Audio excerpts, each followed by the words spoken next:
ನಮ್ ರಾಜಿ ಶೌರ್ಯನ್ ಮಧ್ಯೆ ಏನ್ ನಡೀತಾ ಇದೆ? ಅಸ್ಮಿತಾ ಅಂದ್ರೆ ಯಾರು?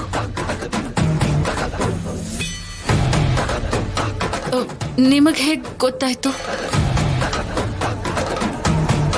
ಅಸ್ಮಿತಾ ಬಗ್ಗೆ ನಿಮ್ಗೆ ಯಾರು ಹೇಳಿದ್ರು ಅತ್ತೆ? ಅಂದ್ರೆ ಆ ಹುಡುಗಿ ಬಗ್ಗೆ ನಿಮ್ಮಿಬ್ರಿಗೂ ಗೊತ್ತಾ? ಯಾರೋಡು? ಅಸ್ಮಿತಾ ಯಾರು? ಹೇಳು ಆದ್ಯ, ಯಾರು?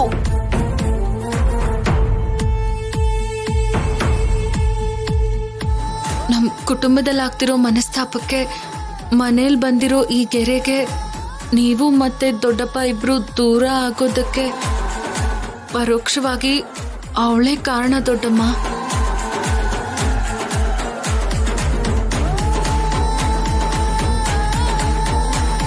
ಏನೇ ನೀನ್ ಹೇಳ್ತಾ ಇರೋದು? ಇಷ್ಟೆಲ್ಲ ನಡೆಯೋದಕ್ಕೆ ಅವಳೇ ಕಾರಣ ಅಂದ್ರೆ ಹೇಗೆ?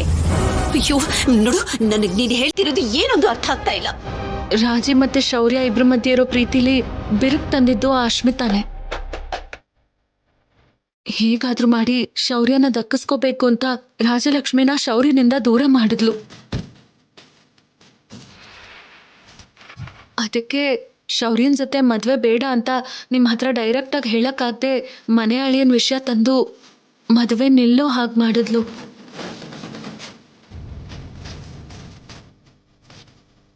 ಅಲ್ಲ, ರಾಜಿಗೆ ಶೌರ್ಯನ್ ಮೇಲೆ ಅನುಮಾನ ಇದ್ರೆ ಅದನ್ನ ಅವರನ್ನ ಕೇಳಿ ಪರಿಹಾರ ಮಾಡ್ಕೊಳ್ಳೋದನ್ ಬಿಟ್ಟು ಈಗ ಏನೇ ಹುಚ್ಚಾಟ?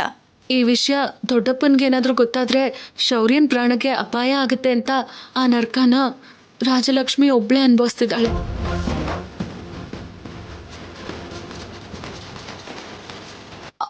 ಆದ್ಯಾ,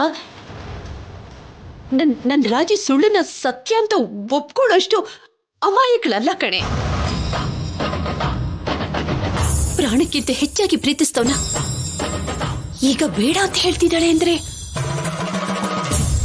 ಆ ಶೌರ್ಯ ಅಸ್ಮಿತನ್ ಮಧ್ಯೆ ನಡೀತಿರೋದು ಇದೆಲ್ಲ ಸತ್ಯನೇ ತಾನೇ? ಅಯ್ಯೋ ಇಲ್ಲ ದೊಡ್ಡಮ್ಮ, ನೀವ್ ಅನ್ಕೊಂಡ್ ಹಾಗೇನೆ ಮೊದ್ಲು ನಾನು ಅನ್ಕೊಂಡಿದ್ದೆ. ಆದ್ರೆ ಆಮೇಲೆ ಗೊತ್ತಾಗಿತ್ತು ಶೌರ್ಯನ್ ತಪ್ಪೇನೂ ಇಲ್ಲ, ತಪ್ಪೆಲ್ಲ ಅಶ್ಮಿತಂದೆ. ಸೀನು ಮತ್ತೆ ರಾಜಲಕ್ಷ್ಮಿಗೆ ಮದ್ವೆ ಆದ್ರೆ ರಾಜಲಕ್ಷ್ಮಿ ಮತ್ತೆ ಶೌರ್ಯನ್ ಜೀವನ ಹಾಳಾಗತ್ತೆ ಅಂತ ನಾನು ಸೀನು ಮದ್ವೆ ಮಾಡ್ಕೊಂಡ್ ಬಂದ್ವಿ ದೊಡ್ಡಮ್ಮ. ಹೌದು ಅತ್ತೆ.